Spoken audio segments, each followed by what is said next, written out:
Bueno, como sabéis, a mí nunca me ha gustado mucho hablar. Oigo risas por ahí. De hecho, quienes me conocen lo saben. Hablar, yo, ¿para qué? Si total luego descubres que hay alguien que ha dicho lo mismo que tú hace siglos. Nuestra juventud tiene un deseo insaciable de riqueza y atroces costumbres en lo que respecta a sus ropas y a su pelo. Platón. ¿Cómo que a su pelo, Platón? ¿Tú? ¿En serio? ¿Pelo Platón? Vamos, que... En fin, que no hay nada nuevo bajo el sol. Bueno, el hecho es que hablar está sobrevalorado. Muchas veces es que no merece la pena ni abrir la boca. Porque total, ahora que tenemos recientes las reuniones de familia, de Nochebuena y tal y cual, lo tenemos claro, ¿no? Nos solemos reunir con personajes como este. Bueno, no me entretengo más, porque quien viene ahora va a hablar de esa percepción de que las mujeres hablan más que los hombres. Ella es Beatriz Sevilla. Un poquito de respeto, que ya hemos empezado, que llegáis tarde. Bueno, pues Beatriz Sevilla es física y divulgadora científica y os lo va a contar con su charla Las mujeres no se callan. Hola. Antes de nada, os voy a hacer un experimento, ¿vale? Tenéis que ver este vídeo y luego yo os hago una pregunta y tendréis que levantar la mano y yo no lo veré, porque no veo nada. Entonces me inventaré el resultado. Le mandaré un médico. Si el niño nace en el avión, se convertirá en ciudadano americano. ¿Por qué no llevarla al hospital donde dé a luz con seguridad? Está bien que se la lleven. ¿Y el marido, el padre del niño? Sí, él también. Gracias. Y cuando ellos bajen del avión, este puede regresar a Estambul. ¿Qué pasa con el resto de pasajeros? No.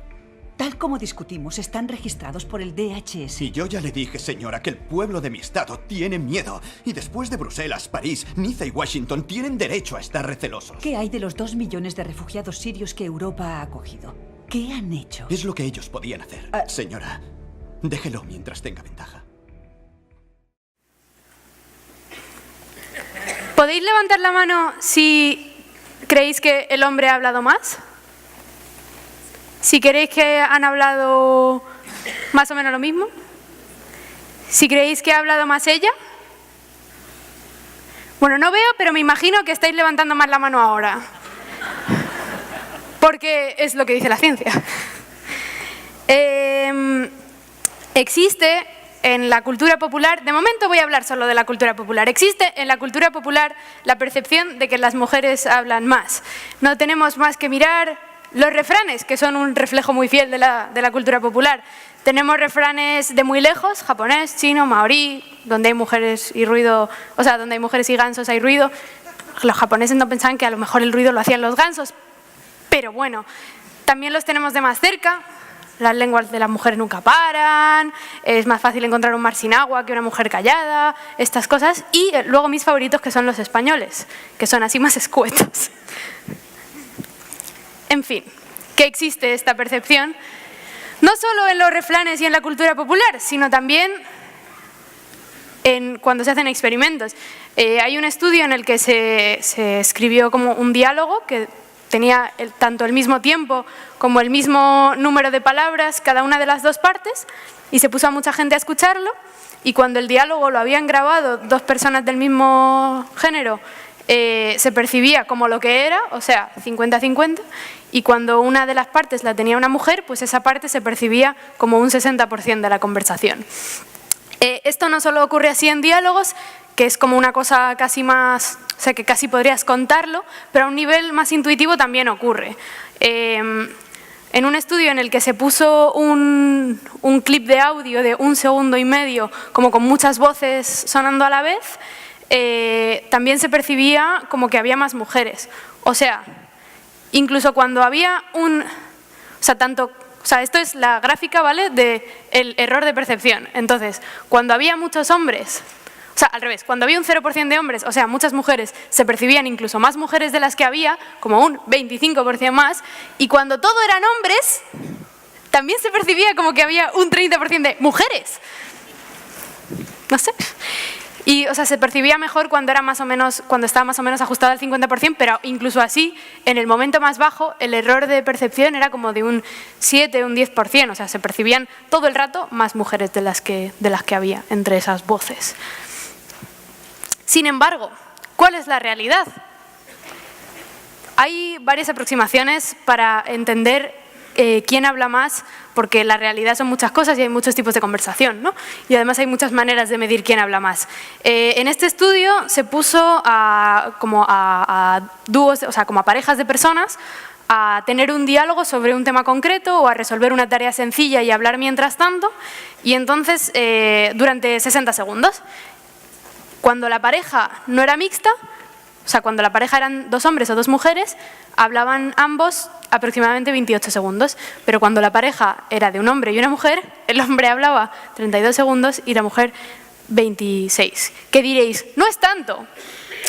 Es verdad que no es tanto, pero es más. Y no solo eso, sino que además las intervenciones de los hombres eran más largas. Más cosas sobre la realidad. Este es un estudio que me gusta a mí mucho porque tiene ahí como mucho entresijo, que es sobre interrupciones. Entonces, hacían un grupo de discusión mixto y grababan la conversación y luego contaban cuántos intentos de interrupción había habido, de quién a quién, y cuántas de esos intentos de interrupción habían tenido éxito. Entonces, respecto a intentos, los hombres intentaban interrumpir a las mujeres el doble que a otros hombres. Estos numéricos son como intentos de interrupción por hora. Es como una medida que se usan en este tipo de estudios. Mientras que las mujeres intentaban interrumpir igual a todo el mundo, a la sazón menos que los hombres a las mujeres.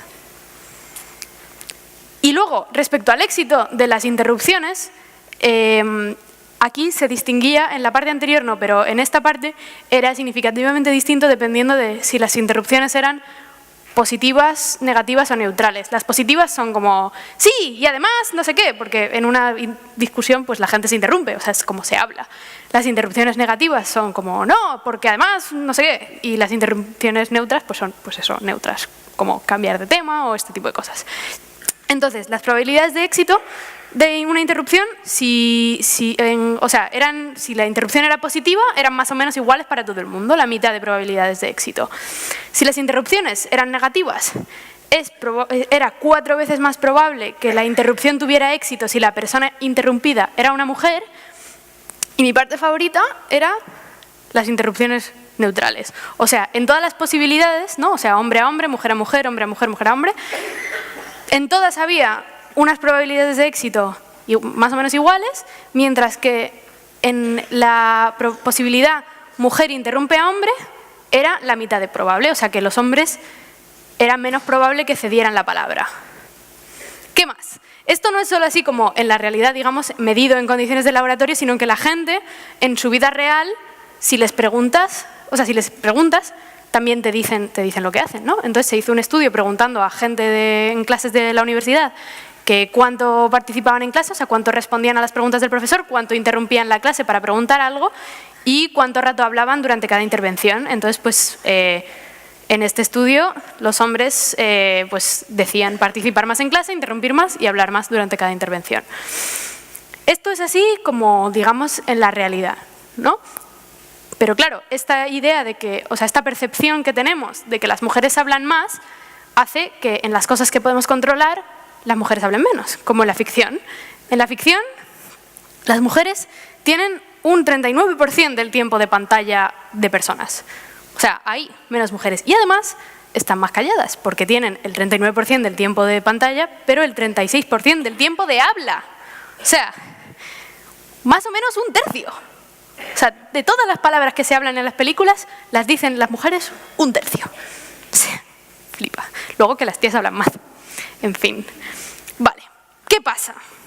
Esto, digamos que es como realidad o bien de laboratorio o bien preguntando a la gente, pero hubo otra corriente en los estudios, digamos, de el habla y de qué es y de cómo funciona el habla, que consistió en poner a un montón de gente micrófonos que se despertaban más o menos cada 2 minutos y grababan 30 segundos y luego analizar eso y hacer modelos estadísticos y extrapolaciones y movidas y entonces deducir cuántas palabras de media se habla al día.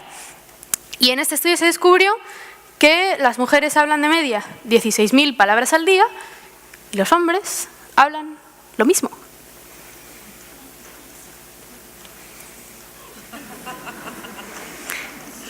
What the fuck? ¿Qué pasa con esto? ¿No? Porque tú has hecho muchos experimentos de laboratorio, de conversaciones y tal, y te ha dado que los hombres hablan más y que las mujeres hablan menos, y luego resulta que a lo largo del día todo el mundo ha dicho las mismas palabras. Esto, los números no encajan. Entonces, pues esta gente que hacía experimentos... Bueno, a todo esto, por cierto, considerando que las variaciones en lo que habla una persona al día son acojonantes. O sea, la persona más callada hablaba a lo mejor 500 palabras al día, que es como un folio más o menos, y la persona que más hablaba igual hablaba 50.000 palabras al día, que es una novela. O sea, no sé, en fin. Pero bueno, que incluso con esas variaciones tan flipantes, de media hablamos lo mismo las mujeres y los hombres. Entonces, ¿qué pasa? Pasa que los hombres hablan más en la esfera pública y las mujeres no. En la esfera pública, es decir, por ejemplo, en las cosas que se han medido en estudios como reuniones de trabajo, mesas redondas, programas de televisión y estas cosas, pues los hombres hablan más como invariablemente. Incluso en seminarios y en charlas y tal, con turno de preguntas, incluso en seminarios en los que la audiencia estaba dividida al 50%, en el turno de preguntas, las preguntas las hacían los hombres en un 75%. Y esto ya no es ciencia, pero yo he estado en charlas en las que la audiencia eran todo tías y a lo mejor había 2 señores y las preguntas las hacían los señores. Pero esto no es ciencia, no pasa nada. Mientras que en la esfera privada hablan más las mujeres, sobre todo con otras mujeres. Ahí ya salen los números, ¿no? Si tú quitas las conversaciones mixtas y mantienes las conversaciones entre el mismo género, pues sí, las tías hablan más con otras tías. Entonces, perdón, estoy aquí sobreviviendo un resfriado. En conversaciones mixtas, ¿no? Como hemos visto, las mujeres hablan menos. Pero es que en condiciones de laboratorio, es decir, en estos estudios de se pone a una pareja a tener una conversación, se hace un grupo de discusión, no sé qué, en cosas que hacen los investigadores y las investigadoras para como hacer la ciencia del habla, ahí las mujeres hablan todavía menos que en las conversaciones mixtas de la realidad. Y estas investigadoras apuntaban a que esto ocurre porque las mujeres están más incómodas en situaciones incómodas y entonces hablan todavía menos. Entonces, en resumen, se percibe que las mujeres hablan más, pero no. Hablan menos, interrumpen menos y ceden la palabra más. ¿Y entonces qué hacemos? Porque, o sea, yo el vídeo que os he puesto al principio de la tía esta, yo sé, porque yo he contado esas palabras y he medido los tiempos. Y yo veo ese vídeo y sigo pensando, es que habla más la tía, claramente. Y se lo he puesto a mi familia y a mis amigos y tal, y todo el mundo, no, habla más la tía. Y yo, que no, mira los subtítulos, habla más el tío. O sea, hablan más o menos lo mismo y el mismo tiempo y el mismo número de palabras. Y ese sesgo está ahí. Entonces, lo primero que os pediría que hicierais es que seáis conscientes, que os hagáis un experimento de a lo mejor pues ver una serie y contar las palabras o el tiempo que habla cada uno. Hay una web muy estupenda donde tienes 2 botones para pulsar dependiendo de quién esté hablando y así lo mides de manera más objetiva y veáis que este sesgo es que lo tenemos y es que es una cosa muy loca. Y yo no tengo una solución especialmente, sí os voy a contar una cosa. En el estudio de los seminarios, en los que la audiencia era un 50-50, mientras que las preguntas eran un 25-75, los moderadores de los seminarios encontraron una manera de llevar las preguntas hasta el 50-50, que era que la primera pregunta la hiciera una mujer. Si la primera pregunta la hacía una mujer, o la segunda o la tercera, pero tampoco mucho más allá, entonces las mujeres continuaban haciendo preguntas y entonces se equilibraba el tema y ya pues la proporción de preguntas era equivalente a la proporción en la audiencia. Pero si no, en cuanto la segunda o la tercera pregunta se la habían dado ininterrumpidamente a hombres, las mujeres empezaban a bajar las manos porque entendían que o sea, no porque entendían, esto es una elaboración posterior, pero porque quizás entendían que sus voces no eran bienvenidas en ese espacio. Entonces, estos investigadores, estas investigadoras sobre todo, apuntaban a que tiene mucho que ver con que socialmente no decidimos, o sea, no decidimos cuánto habla una mujer en comparación con cuánto habla un hombre, sino con cuánto habla una mujer callada. Muchas gracias.